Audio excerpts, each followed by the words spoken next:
What's up? Joe here, Profit First Reseller. Today I've got 20 PlayStation 3 controllers here behind me. I tested them in the last video and now I just need to clean them and I'm going to get them listed to my store. Hopefully today here right in front of you. And I'm going to be chatting with you about the top 5 things that I learned from Tech and Sports as we do it, as we work here. I've been listening to Tech and Sports ever since I started my eBay business, which was 5 years ago. I've been doing eBay full time for over 5 years now. And I've been listening to Tech and Sports pretty much the whole time. And I don't just mean listening like it was going into my ears. I mean, I've been executing on the stuff he's been talking about. Like if Tech and Sports was a professor and he had a college class, which is how I imagine it in my mind, I think I'd be getting an A. So hopefully Tech and Sports, you can give me a grade at some point. But here's the 20 controllers. However, before we get started, I know you said I have to stop giving you shout outs, and I'm sorry, but I have to give you a shout out. You literally just made me $50. So I got to give a shout out to the YouTube channel, Disgruntled Octopus. Should I say Minion J, but you've been talking about yawn traps. And I'm like, oh my God, that is incredible. What a bolo. So I was like digging through all of our Skylanders bins, looking for yawn traps. And I did not find any, unfortunately, being here in the States. But I did find this. This is a light owl trap. And this just sold literally as I was walking up here. I grabbed it. I just sold for $49.99 plus shipping on my store. This little doodad. So my kids are in a big Skylanders phase right now, my 8 and my 6-year-old. So much so, like they play it, we're playing Imaginators right now, and right now they're digging through all the bins looking for creation crystals that haven't been used yet so they can make new characters. Anyway, it's been a lot of fun. Skylanders is great. Love that all that stuff still works. We have our 360 plugged in, and we've been playing a lot of Skylanders lately. I just love it. Love that it's co-op, and love that the kids can keep playing with the characters even after we're done playing games. They'll still play with the characters and just continue on the adventure. So it's a very, very cool thing. I think Skylanders is underrated. Great character design, like so many original characters. Anyway, we're supposed to be here talking about Tech and Sports, getting down to business over here. But my business is games, so I love this stuff. So here we go. I'm going to get started. First, I'm just going to be cleaning all 20 controllers. And we'll just be chatting here about the top 5 things that I learned from Tech and Sports and that community, but mostly just from Tech and Sports. I just mostly listen to the guy and listened, and not just listen, but like watch him, like watch what he's been doing and how he got there. I think it's important too. So number 1, know your metrics. Yeah, it's boring. You've heard it 1,000 times. And it is boring, especially I think it makes you kind of go cross-eyed because it does require, it's not just like one number you can look up. Like your metrics is composed of a lot of things. You need to know how much everything costs, how much your items cost. So what's your COGS going to be? You need to know how much any of your other business expenses are. You got to write all that down. And then on the front end, you need to know, as far as goal setting goes, how many items per day do I want to sell or need to sell, and at what profit in order to make my goals. So it's a lot of numbers. It's like a big complicated math problem, and it sucks to have to do it. I'm not big into that stuff. Like I do like math and numbers in some ways, but I'm not a spreadsheets guy. I don't spend a lot of time in the numbers as far as my eBay business goes. I look at my 90-day total. I look at today's sales number, and that's about it. That's about it, honestly. And I just try to make sure that I'm executing every day. Because at this point, I already know what to do. I just need to be doing it. Like I've already built the machine. And so over these last 5 years, I've been building the machine. And what I mean by that is figuring out my sources, figuring out my processes, figuring out the kinds of inventory that I'm particularly good at or can find in my area that allows me to do this business in a way that is profitable for me and have happy customers as well. Like that is a process, right? So all along, I've thought about 30 items a day was my goal, and I've slowly been creeping up that ASP, that average sales price. So for me, my metrics currently are I'd like to sell $1,000 a day on eBay, and we've been doing that so far this year. We're ahead of schedule.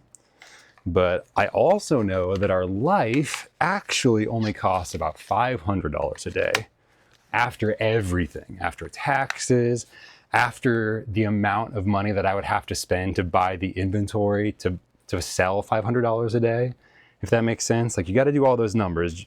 It's okay if they're averages, but you do need to do the numbers on your own business of how much do my items cost on average, and then how many do I need per day, in order to meet my goals. Like it is that simple, but it's not that simple because it requires a lot of going back into your numbers, and also some introspection sometimes, because sometimes you don't even know how many items you should or want to sell. Like people just have these big round numbers, like I want to sell 100,000 a year. Like why?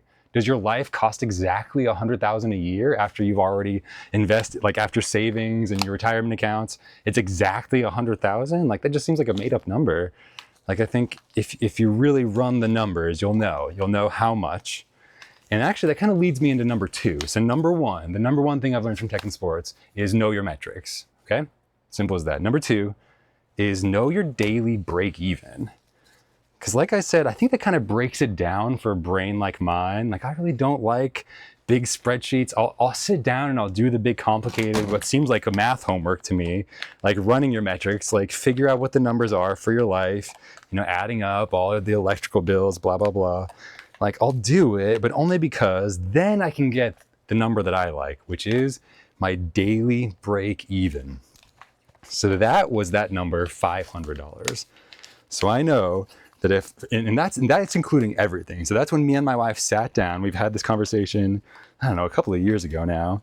And she said, so, our business is doing pretty good, but here's how much our life costs. So here's how much, including our mortgage, our electrical bill, our insurance, including the kids' activities. Like she was so good. She did a lot of this behind the scenes math. And she came up to me and just gave me that caveman number. And I was so grateful for that. And she said, our life costs $500 a day. And that's including the costs from our business. Like there are some additional business expenses in addition to buying the inventory, like I said. So our daily break even was $500. And that's when I created the goal in my head of, all right, well, I want to do $1,000 a day. I want to try to jump over that goal. And that's on a good day or a good year or a good couple of years. If I can keep it up, let's double that. And that'll allow us a little bit of breathing room. I don't remember where I read this or heard this, but maybe I've just heard it a bunch of times. It's almost been cliche at this point, but one of the number one reasons that couples get into relationship issues is money problems. And my relationship is really important to me. Like I don't want money to become a barrier or something that we fight about. And money is also very important to my wife. Like, so we got to figure out those numbers. So when she sat down with me and she's like, all right, $500 a day, that's how much you need to sell on eBay. That's not, so I guess I maybe misspoke a little bit. $500 a day was not the number of how much our life costs, because that does seem too high. She had further gone and said, if you sell $500 a day on eBay, and at that point she was estimating around a 25% profit margin. So the actual cost of our life was only 25% of that $500 number. $500, let me correct myself. $500 was the daily sales on eBay that we needed to get. But of course, we only end up getting about 25% of that after taxes and shipping labels and all that. So 25% of that number was $125. So our life actually costed around $125 a day. That seems more reasonable. $500 a day is a lot. $500 a day became my goal on eBay in order for us to break even, right? So I was like, all right, $500 a day is what we need. So I just need to make sure that total, and it's starting then, I was like, all right, my 30-day total needs to be as close to 30 times 500 as I can. And then pretty soon I started setting my sights on 1,000. I think I did a single $1,000 day. And I applied some of that thinking that I learned from Tim Ferriss, where he said, what if it were easy? And I was like, all right, I know I can do it, and it was hard. So how could I repeat that in a way every day where I made it easy? And that has been a whole journey. Like a lot of times you don't know where that journey is going to lead as an entrepreneur, as a business owner, as somebody who's kind of trying out new stuff. A lot of the time it's about pushing yourself to new extremes. Like, can I work at this late hour, or can I wake up at this point, or can I depend on myself to actually get the work done? So there's a lot of questions to ask yourself, and yeah, a lot of room for accountability there. So those are the top two things that I learned from tech and sports. Number one, know your metrics. Number two, know your daily break-even number, because that daily break-even number for me is that caveman number that really breaks it down and allows me to understand on a daily basis, what do I need to sell on eBay every day, which then I get to ask myself, did I list that much on eBay? That's something both tech and sports and daily refinement used to talk about, is that eBay nirvana, what they would call it, is when you reach the point where the amount that you list and the amount that you sell is the same. And at that point, you can kind of hit this nice stasis point. And I did hit that at a certain point where if you just keep listing items, so if you keep listing 30 items a day of high quality items, then based on the sell-through rate, the higher the sell-through rate, the quicker this will happen. But if you just keep listing 30 quality items to your store every single day, eventually you'll hit 30 average sales per day. I think that is just almost inevitable, because it's just a math problem. Like, if those items are actually quality, which means they actually have the sell-through rate, then they actually will sell on average in that amount of time. Then eventually, if you just keep pumping up your store with those items of a high quality that have a good sell-through rate, eventually you'll hit that nirvana point. And if you want to hit it faster, you can just list more items for a while until you hit that point, and then you can back it off. But you don't need to do that. You only need to just hit that number every day on average, and eventually I think that your sales will catch up. And if they don't, I don't think that's a reflection on if that equation works or not. I think the math still works out. I think that's just a reflection on the fact that maybe your items are not as high quality as you think that they are. Okay, so those are the first two things I learned from Tech and Sports and his community there. He also has a Facebook group and a Patreon, all that stuff. Definitely worth checking out. Well worth it, all that stuff. Super well worth it. They have a lot of calls and all that stuff. The number three thing I learned is that this eBay business is not a storage business. He said this once a long time ago, and it made me laugh. And I'm like, oh, it just resonated with me, because as I've said before, I'm a wannabe minimalist. I actually don't like having this stuff in my house. I would rather just have a number in my bank account on my phone. Then I don't have to worry about like maintaining it or water getting dripped on it or anything. It's just, at that point, it seems like the job has been done, and now it's just kind of potential energy waiting to be used and invested or used however we choose. And so just to buy more inventory to make even more money, that's the snowball we all talk about, which we can do on eBay. The other snowball you can do that people don't talk about as much because it's so boring is just taking the profits from your eBay business and just investing them in an index fund or putting them in a high yield savings account, and that will also continue to snowball. That's what we do. So we have limited space. Like, I could buy so much more inventory than I do, but I just buy the good stuff, just the best stuff right now. I'm really lucky because I have limited space. And so that excess money that we're making that we could be using to buy all this excess inventory, just invest it. Like, it's still using your money to make money, but that is not something that requires any maintenance or space. Let that be someone else's problem in some FDIC insured account. That's what I'm thinking about. So the number three thing, again, this is not a storage business. Like, average sell-through rate is so huge.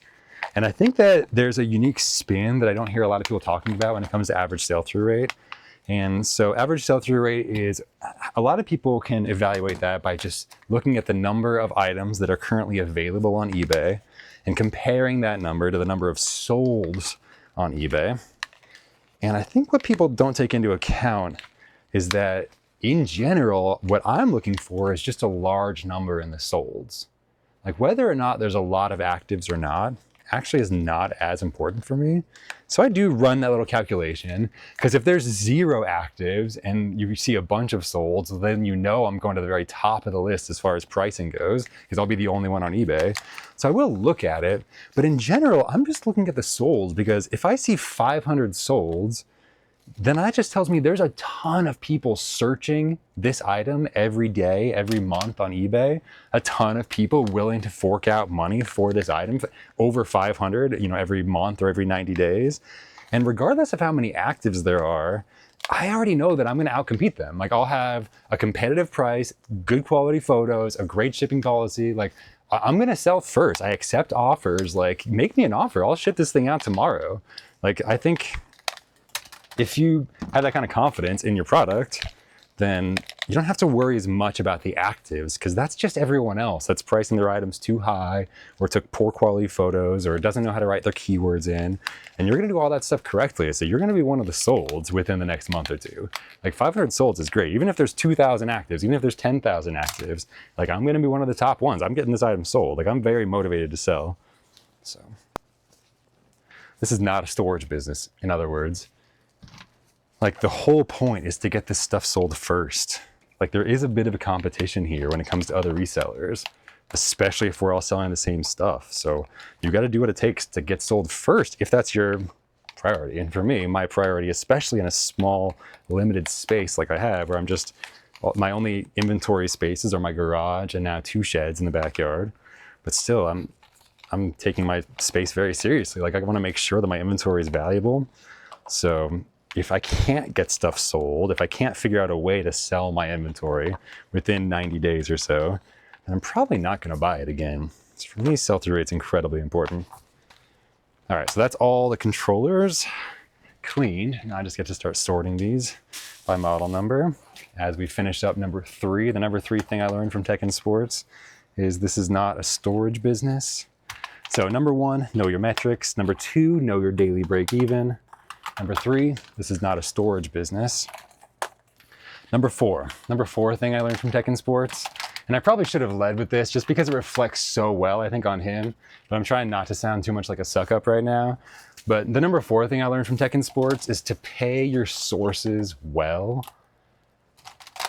Pay your sources well. Like, the longer I'm in business, the more I kind of cringe when I see other very successful resellers in my niche going into mom and pop video game stores and, you know, doing this whole thing, interview, yada, yada, yada. And then at the very end, they're like, hey, would you take $7 for this $12 game?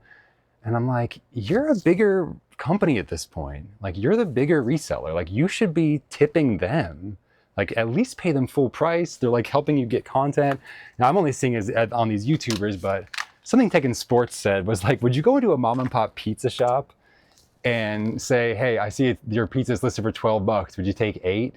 Like, you probably wouldn't do that. And I'm now seeing, the longer I'm in business and having owned my own business, I owned a restaurant, I own 3 food carts as well. Now my wife and I run this eBay store. The longer I'm a business owner and a small business owner. I like being a small business owner. I have big aspirations, but I want to keep we have no employees, just my wife and I want to keep it small in that way.